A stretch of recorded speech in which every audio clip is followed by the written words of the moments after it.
you ever have the question about E-coat, here's your answer. Other people have done videos about whether or not E-coat is durable and if you need to recoat it. And they tell you to do a lacquer thinner check or some kind of thinner chemical. I've even done acetone. Anyways, this E-coat, like what's on this door and what came on these quarter panels and the cowl and pretty much any other part you order unless it's just bare steel, which they normally recommend you doing just because, well, bare steel rusts really quick, especially if you're in a humid environment like me in southern Mississippi. So I did a check with thinner. I even checked it with acetone and it was not taking this coating off. However, if you look, that's rust under the E-coat. It is this crazy like spider web veining looking stuff that is underneath here. And I've seen it on a couple of different areas. I've already coated over some of the E-coated area where I scuffed it and sprayed epoxy and it's come through the epoxy. So these doors I decided to sand down a little bit just to see if I had that same problem. Because some of the E-coat seems to be good. Like they coat it, I guess, right away and it doesn't hit rust. Some of these panels, I guess they get surface rust. I don't know how I've never seen surface rust do this. If I can get it to focus. There we go. Never seen it do this crazy webbing stuff. But anyways, so if you get panels like this, you know, there's another one there, and it's some up here, and it's kind of scattered. I saw some back here as well. It's hard to see back here because I already hit it. But like there, you can see a little bit of the rust underneath, right here. Yeah. Anyways, so some of the panels that I've already scuffed and epoxied, I'll probably end up leaving, and because I'm pushed for time and I'm not going to go back. However, these doors I haven't done yet. I'm going to strip these down to bare metal before I throw epoxy on them. These quarters, I'll probably sand down a couple of areas and see if I have this.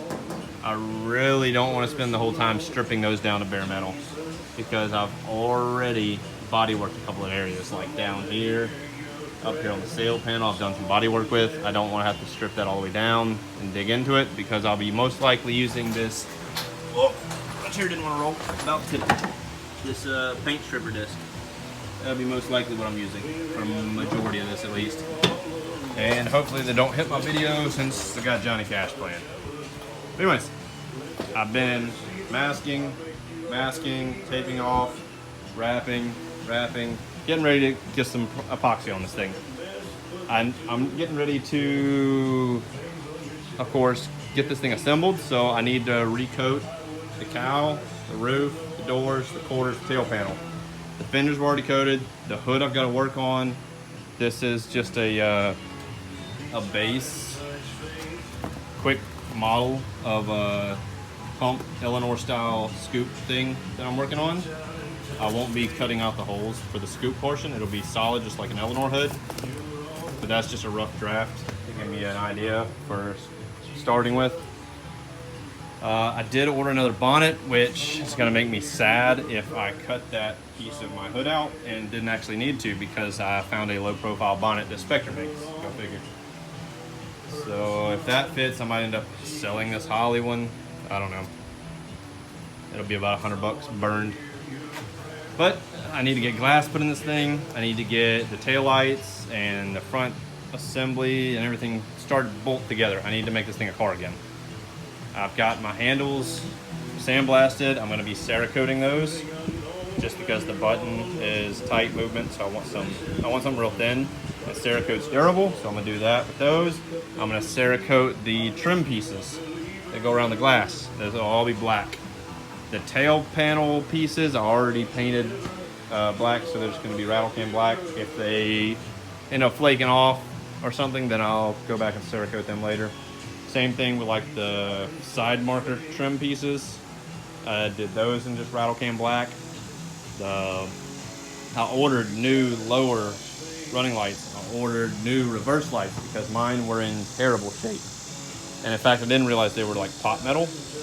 Or I'm assuming they were pot metal because I put them in some OSPO, and a day or two later they were putty, like they just dissolved to nothingness.